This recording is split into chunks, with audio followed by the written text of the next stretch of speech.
थोड़े में भी इतना थोड़ा दिया और इतने लोग दिए। तेरा थैंक यू परमेश्वर, मैं तेरा धन्यवाद करता हूँ रोटियों के लिए। और जिसने टोकरे में डाल दिया, उसी समय वो 5 ही रोटियां थी, याद रखना, लेकिन उसने उसको तोड़ा और उसमें रखा और वो बांटते चले गए। लेकिन एक रोटी और उसके अंदर स्वर्ग से आती चली गई और बांटते चले गए, बांटते चले गए, बांटते चले गए, बांटते चले गए, सबको बांट दिया।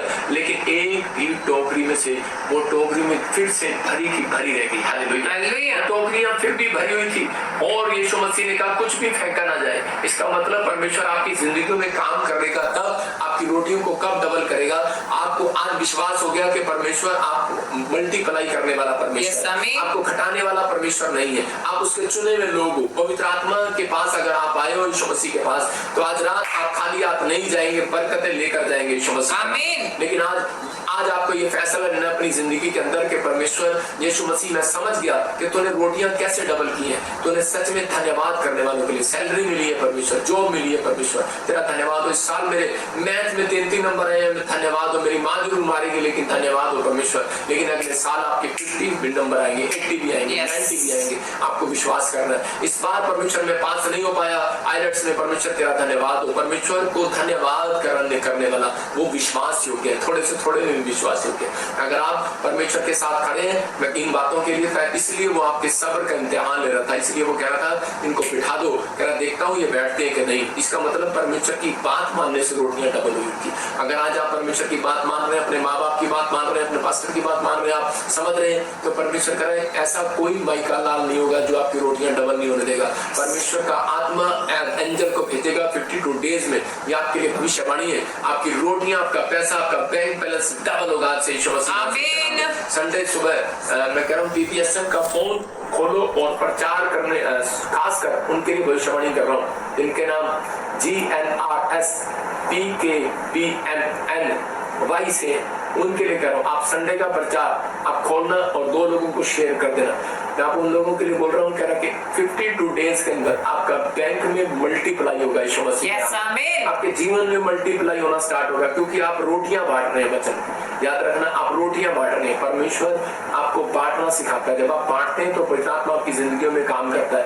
इसी से मैं अपने हाथों को उठाऊं और कहूं कि परमेश्वर मैं आज से बोने वाला बनूंगा। पवित्र आत्मा मैं फिर कह रहा हूं कि आप बीज बोने वाले बनेंगे। इसहाक अपनी जिंदगी में बोने वाला था, उसने उसी साल में काटना, उसी साल में परमेश्वर ने उसको काटने को दिया।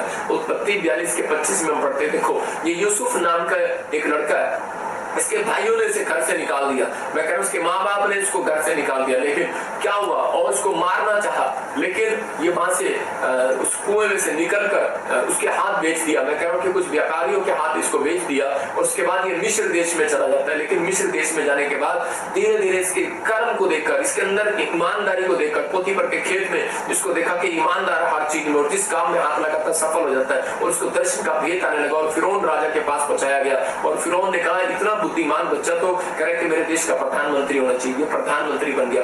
और हम वापिस जाते हैं तो क्या हुआ, उसी देश में इस्राएल में जहां से ठुकराया गया था यूसुफ को, वो वहां पर अकाल पड़ गया और वो सब के सब मिस्र देश में खाना लेने के लिए चले गए, भोजन लेने के लिए चले गए। लेकिन वहां पर क्या कर रहा था, और यूसुफ जानता था बोने वाले को बीज देता है परमेश्वर और खाने वाले को रोटी। यूसुफ के कैरेक्टर के अंदर बोने वाला पन था और उसी समय परमेश्वर ने उसको ईमानदारी को देखकर परमेश्वर ने उसको देश का प्रधानमंत्री बनाया। यूसुफ समझ गया, करेगा, लेकिन वहां पर लिखा तब यूसुफ ने आज्ञा दी कि उनके बोरे और अन्न से भर दो। किसके, उसके भाइयों के, उसके भाई उससे अन्न के बोरे मांगने के लिए आए, मतलब कि रोटियां मांगने के लिए आए इजराइल के। इजराइल से चलकर मिस्र में जब वो रोटियां मांगने आए, उनको पता नहीं था कि ये हमारा वही भाई है जो प्रधानमंत्री, जो हमने इसको मारने की कोशिश किया था। तो उसी समय वो व्यक्ति हो सकता था यूसुफ कर अपने भाइयों को 1 रुपया भी ना देता और वापिस दे देता, लेकिन उसके दिल में एक तरस था, उसके दिल में एक चाहत थी, उसके दिल में एक प्रेम था, उसके कैरेक्टर में ईमानदारी थी, क्योंकि वो बीज बोने वाला था। और उसने उनको क्या दिया, कह रहा बोरे अन्न के फल के लिए, हालेलुया, बीज दिया उसने उनको। कह रहा कि तुम बोने वाले हो इजरायली, कह रहा तुम ये बीज लेकर जाओ और एक एक जन ने के बोरे में उसके रुपए को भी रख दो, फिर उनको मार के लिए भोजन वस्तु दो। इसलिए सो उनके साथ ऐसा ही किया गया, हालेलुया।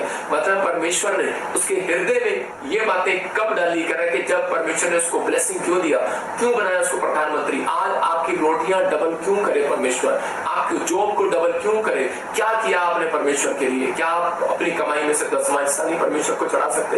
अगर आप चढ़ा सकते हैं, परमेश्वर आज रात कह रहा कि बोने वाले को और बीज देगा यीशु मसीह, और नौकरी नौकरी देगा और सैलरी देगा और इनकम देगा। कह रहा कि क्या आप अपना टाइम नहीं बोल सकते परमेश्वर के लिए? अगर आप अपना सुबह उठकर टाइम बोल सकते हैं 1 घंटा, मैं कह रहा हूँ परमेश्वर आपको और समय देगा, आपको आनंद करने के लिए अपने बच्चों में, अपने परिवार में आनंद देगा। नहीं तो लोगों के पास टाइम ही नहीं है, भाग रहे हैं, दौड़ रहे हैं, इधर उधर जा रहे हैं, करेंगे यार टाइम नहीं है यार, आजकल बड़ा काम आ रहा है। लेकिन उनको नहीं पता बोने वाले को परमेश्वर टाइम भी देगा, बोने वाले को बीज भी देगा, बोने वाले को नौकरी भी देगा। अगर आप अपना समय परमेश्वर को देना जानते हो, अगर आप अपनी कमाई को परमेश्वर को देना जानते हो, तो पवित्र आत्मा आपसे बात कर